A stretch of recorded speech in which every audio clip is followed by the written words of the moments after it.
Hello everybody and welcome back to Up the Guts. Yes, we have done all of our season previews, so today what we are going to be doing is we're going to be predicting the 2025 ladder, and let me tell you, this was not an easy job.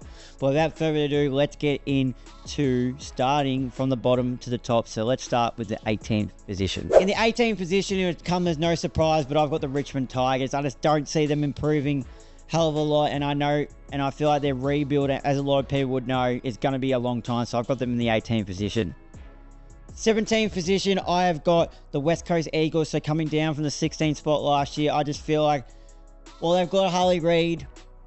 What else do they really have? I get it, they got Liam Baker and Jack Graham, but I just don't see them making a massive leap into this season.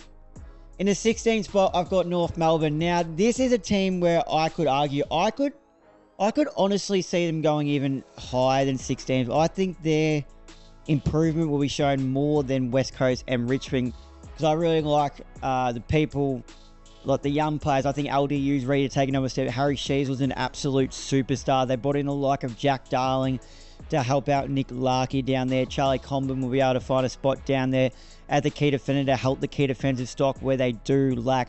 So I feel like, although I have them in 16th, I could see them being anywhere from 16 to 13. In the 15th spot, I've got the St Kilda Football Club. Now, nothing really excites me, if I'm being honest, about the St Kilda Football Club.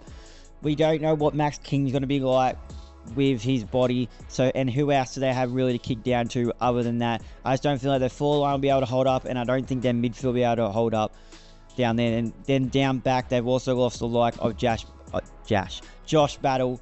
What we know how good of a player Callum Wilkie is. We know Nasiah Waganini-Malira is a really good player. We know Mateus Philippou has the potential and will only build with more gains.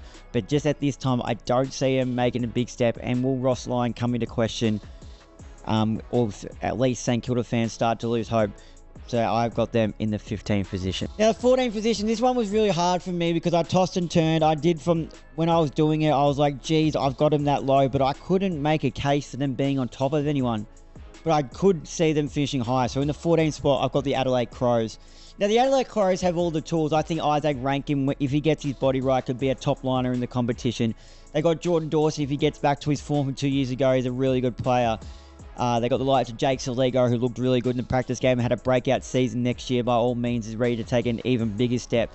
They got Riley Thilthorpe down there. If his body can stay right, he could be anything. Darcy Fogarty, when he puts his best footy together, it is elite, but his best and his worst is too far apart. So although I'm not 100% confident with this call, I've got Adelaide Crows in the 14th position. In the 13th position, this might come as a shock, but I've gone with the Western Bulldogs. Now, the reason I've gone with the Western Bulldogs is purely because of their injuries to start the year. They're missing their skipper, Marcus Bontempelli, his fellow midfielder, Adam Chalor. Ed Richards is coming to a fitness test, so he's going to come in to the side, not at 100% already. Liam Jones will not be there to start, which really, really loosens up their back line. We know Rory Lobb's down there now, but he only went in there to the back end of last year, so we don't know. I don't expect him to be able to lock down a key forward as of yet, and not to mention Cody Waitman will be out for a significant amount of time with injuring his elbow, and we don't know what when Jamal Ugle-Hagan, if Jamal Ugle-Hagan does come back. So at the moment, I have the Western Bulldogs in the 13th position. In the 12th position, this one was interesting. I don't think I did this arrow. I reckon someone else has grabbed my book and done this arrow. I think I have an idea who it might be, but I've got Essendon in the 12th position. Now, Essendon could be anything after that practice game. Isaac Kako there. Zach Merritt looks unreal in some really good condition, as he always does. Nate Caddy looks like he's ready to take the next step. Harry Jones, I've been interested to see. Can Zach Reid get his body right? Because he did look good and has all the potential. It's just his body. But at the moment, I have the Essendon Football Club in the 12th spot. Now, in the 11th spot, this one's controversial because I feel like they're going to slide, but they also have the list, if you want to argue, to finish in the top 4. But at the moment, I've gone with the Port Adelaide Football Club. Now, they've been one of the better teams in the competition for at least 5 years now. Ken Hinkley will be his last year as coach, and I think that might have a little bit of an effect on him. And where I put a question mark, is their key position stock. So down back, they got a elite. But who else is there? They've had to put Jeremy Finlayson down there back, which I believe Jeremy Finlayson, at the start of his career at GWS Giants, was a key defender down there. So that does help. But then when they go forward, Mitch Georgiades is a really good player, but he's not a number one key. He's undersized. Todd Marshall, we don't know what's going on with Todd Marshall with his concussions. Ollie Ward's still a young player down there. Could they throw a Sava Radaglia forward? But they like him down back, and he's still a bit inconsistent. Brandon Zerk-Thatcher, another one who's okay as a key position player, but he's not anything amazing. But then midfield is that elite that I think could nearly push them into a top 4 spot as well. If that was to happen, it would be on the back of their midfield. Horn Francis, Rosie, Butters, Drew, Ollie Wines, Jace Burgoyne off a halfback and a wing. Just a few to mention there. So it's a controversial one, but I've got the Port Adelaide Power in the 11th spot. Now, another one, I'm looking at it here, and I'm tossing and turning between two teams. But in the 10th spot, I've got the Gold Coast Suns. Now, I really fought hard to get the Gold Coast inside the top 8 this year, but I just don't see with the massive a competition, them fitting in there. I can see a world where they're in it. I think they win every game from home, but the question mark is, if they win 2 or 3 away, then I'll start to really look at them as a top 8 and a finals contending team. But until they prove they can win more than one game away from home, I can't take them serious. This could be the year that they do it, but I want to see it before I can back them in to be a finals team.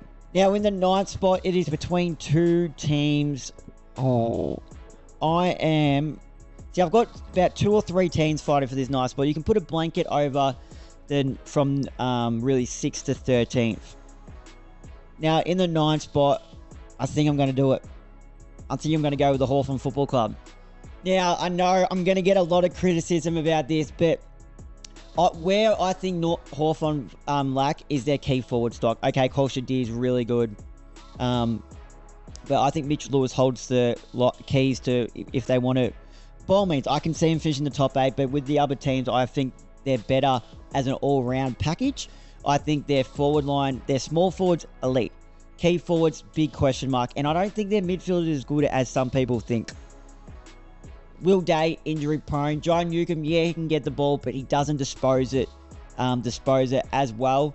But I think their high half forwards are really good. But at the moment, I had them in the 8 when I first wrote them down. I originally had them in the 7th position, but then fiddling around with some other people, other clubs, I've actually slid them out to 9th. So there is my bottom 10 to start off with. Now we move into the top 8, and starting off the top 8 in the 8th position, I've got the Carlton Football Club. Now they've got some key injuries coming in to start it, and if Jacob Wiedering goes down, it could be a big question mark, but it's hard not to put Carlton in the top 8 when you got the midfield of the likes that they do with Paddy Cruz leading the charge and Sam Walsh, and then you got the key forwards of Charlie Kerner and Harry Mackay.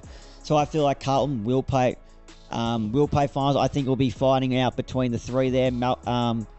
We'll be fighting out between Carlton, Gold Coast and Hawthorn for that final spot, but at the moment I've got Carlton just a little bit above the other 2 teams in that 8th spot. Now in my 7th spot, where I originally said I did have the Hawthorn Football Club, and I've kicked them out and I've put Melbourne in that 7th spot. What I saw from Clayton Oliver and Christian Petrarca on their return gave me enough hope and enough promise that I think they can get back into the top 8. They're a class team. Stephen May and Jake Lever down in the back line is always going to be elite. Jacob Van Rooyen will only get better with more game time, so I see Melbourne finishing 7th. Now in the 6th position, I've got the Collingwood Football Club. They went hard during the trade period, picking up Dan Houston to play off the halfback to really control down there. They went and got Harry Perryman, which I think will be good because you can play him as an inside mid, you can play him on a wing, you can really play him anywhere. But I think Tim Membry also looked good through the forward line to help Brody Myercheck, who's already an undersized key forward. But yeah, I think Collingwood bounce back into finals contention and finish in the 6th spot. Now in the 5th spot, the team that never goes away, I've got the Geelong Cats. Now Geelong, you can never ride them off, no matter how many times people say, oh, yep, this is the year, this is the year, this is the year.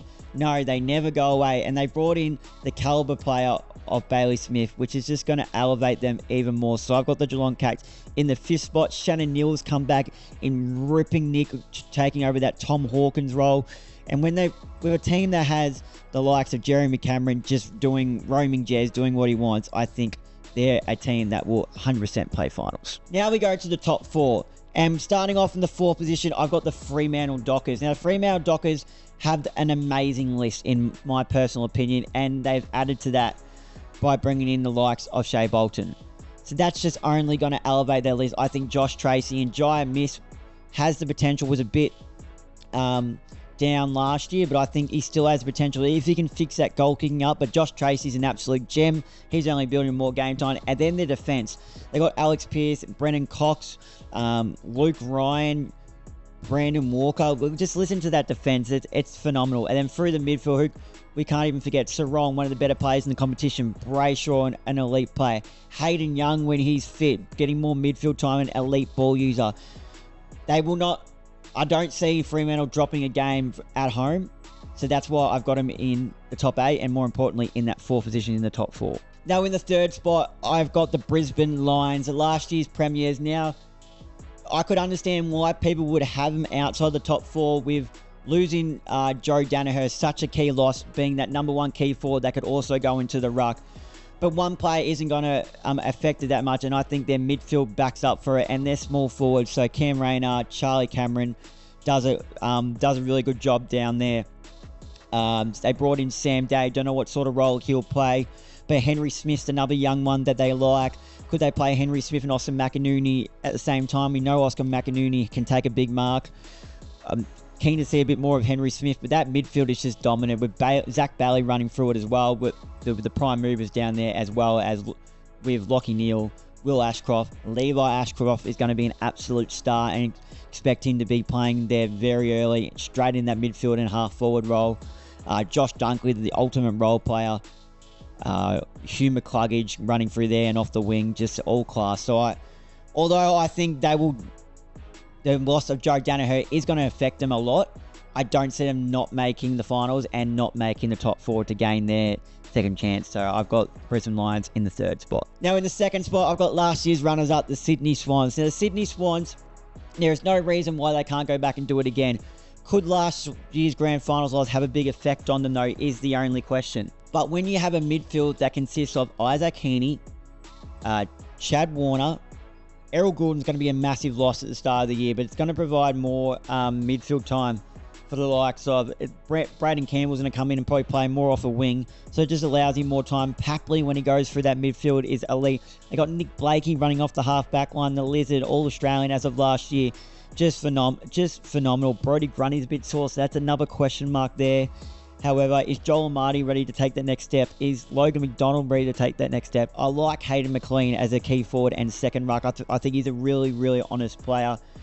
Dane Rampy has been good for many years. You can always rely on him. Robbie Fox came really good last year as a lockdown defender and could move forward. Harry Cunningham, another underrated player who locks down the best key defenders. The interesting thing is Dean Cox has come in early and said Tom McCartan's going to be playing forward to help the likes of Joel Marty and Logan McDonald. So I'm interested to see how that unfolds, as he was an elite defender. Obviously started off as a forward, but then became an elite defender, lockdown and intercepting. So I'm interested to see how that unfolds and that works out, and if they stick with it for the full season. But at the moment, I've got the Sydney Swans in the 2nd spot. Now we go to the top of the ladder, the minor premiers, and it's none other than the GWS Giants. I am so bullish on the GWS Giants, as are many people, and I know we've been saying this for many of years. But could this be the year that they finally finish on top of the ladder and possibly go through and win the flag? Jesse Hogan, career best season last year. Tom Green is going to be a big loss through that midfield, but when he comes back, body is always good, fit and firing. He just knows how to get the ball, and I'd like to see him hit the scoreboard a bit more though. Josh Kelly, Stephen Canelio, Callum Ward being a player, but their backline, who can forget their backline? The 1-2 punch of Sam Taylor, Jack Buckley. And you got Harry Himmelberg playing as a third tall down there and intercepting. You got Connor Iden as a lockdown defender. Lockie Whitfield as a running defender. Then their half forwards.